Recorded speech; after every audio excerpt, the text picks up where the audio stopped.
In a typical city or town, on a typical residential street, we find a typical home occupied by a typical American family.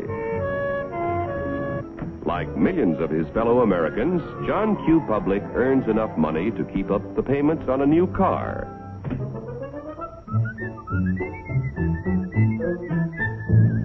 He takes great pride in owning a fine, new, long-term mortgaged home that was built to last a lifetime.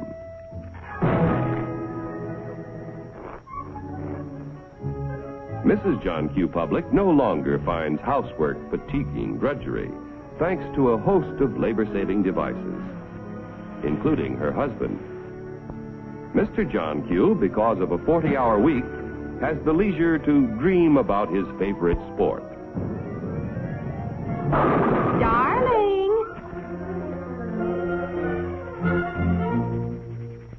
Oftentimes, in a secluded corner of his private den, John Q. reflects on some of the better things he has done with his life. Insurance to protect his family if he is called before his time. Money in a savings account for emergencies, for summer vacations, and to help put John Q. Jr. through college. In spite of the high cost of being a husband and father, John Q. has a private little nest egg.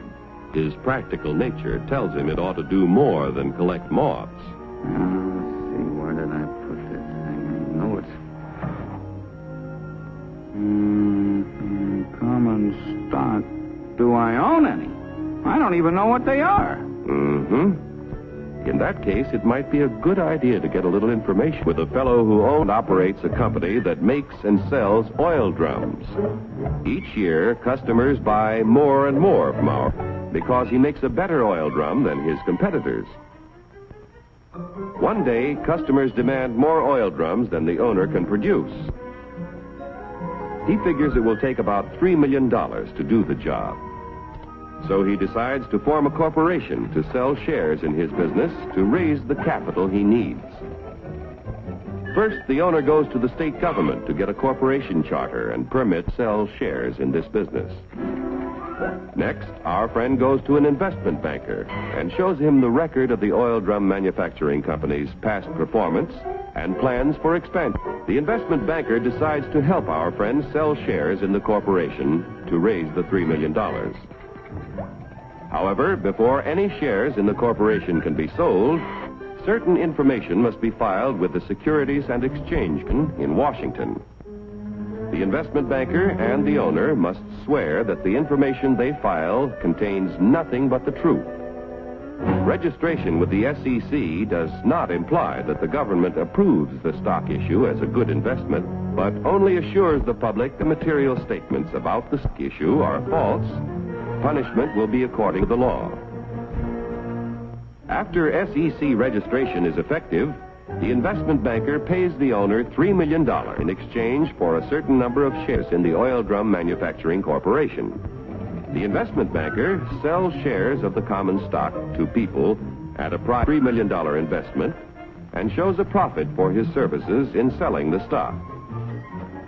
Money received from the sale of shares in the business builds a new and better plant, which produces more and better oil drums. The people who bought common stock own proportionate shares in the corporation, tools, equipment, and all of its assets. Common stockholders elect the directors of the corporation. Directors represent the stock and are responsible for the way the business is run. Directors determine the amount of dividends, if any, to be paid out of earnings to the stockholders. Naturally, when stockholders invest in a business, they hope to receive dividends to help pay for necessities of life.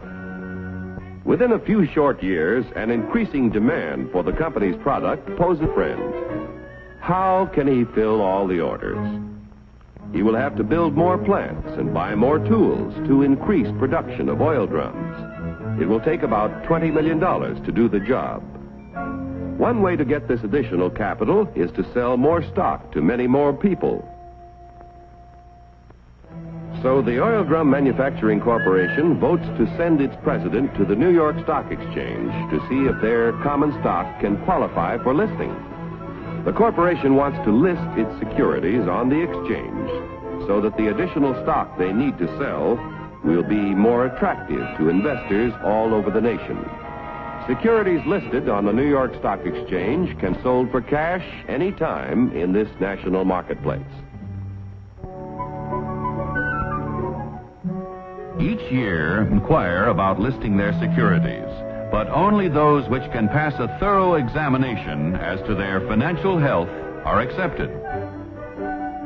Calling the president of the Oil Drum Manufacturing Corporation. Calling the president of the Oil Drum Manufacturing Corporation. Report to Examination Room B. Attention all members of the Stock List Department. Report to Examination Room B. The Stock List Department examines the qualifications of corporations to be listed on the New York Stock Exchange. The corporation must have substantial assets in plants, tools, equipment, and cash. There must be a broad distribution of its shares among a large number of stockholders. The corporation must show successful management and sales records and annual net earnings at the time of listing of at least $1 million. The proposed stock issue must meet federal, state, and New York Stock Exchange regulations. The corporation must agree to report to its stockholders at frequent intervals. If the examination by the Stock List Department indicates the corporation meets minimum requirements of the exchange at the time of the examination, the corporation's application for listing is recommended. The Board of Governors of the New York Stock Exchange finally approves the application and sees that it is made public. Extra, extra, read all about it. Now that the Oil Drum Manufacturing Corporation's stock is listed, its name is abbreviated for use on the ticker tape. Each time ODM stock or any other stock listed on the exchange is bought or sold, the ticker tape flashes all over the nation the price and number of shares traded. A buyer in Colorado wants to purchase some ODM stock. The buyer's broker in Colorado sees that the last ODM transaction was at $10 a share. The buyer could buy from 1 to 99 shares, which would be known as an odd lot. But a Colorado friend decides to invest in 100 shares, known as a round lot. The Colorado broker wires the order to his New York office. The buy order is telephoned to the floor of the New York Stock Exchange. It is given to the firm's floor partner, who becomes the representative of the buyer in Colorado. The floor partner goes to the post where ODM stock is traded. The representative of the buyer in Colorado bids $10 a share for 100 shares. But at the moment, there is no stock offered for sale at this price. In the meantime, however, in Maine, an ODM stockholder who needs cash decides to sell his 100 shares if he gets $10 a share. The Maine broker wires the sell order to his firm's representative on the floor of the New York Stock Exchange. This firm's floor partner, representing the seller in Maine, offers to sell 100 shares of ODM stock at $10 a share. The price of $10 a share is mutually acceptable, and the transaction is made. Like the cowboy in Colorado and the fisherman in Maine, investors all over the country use the facilities of brokers who are members of the New York Stock Exchange whenever they want to buy or sell stock of companies listed on this national market. Yesterday's savings financed the miraculous growth of our railroads, automobiles, airplanes, farm machinery, communications, electric light and power, textiles, and countless other industries contributing to a more enjoyable life. If a part of our savings continue to flow into industry, American labor, management, and capital can continue to build new tools and plants. Industrial expansion creates jobs for hundreds of thousands of young people who must find employment each year. A growing capacity to produce things which make life better in peacetime can be our greatest protection in time of war.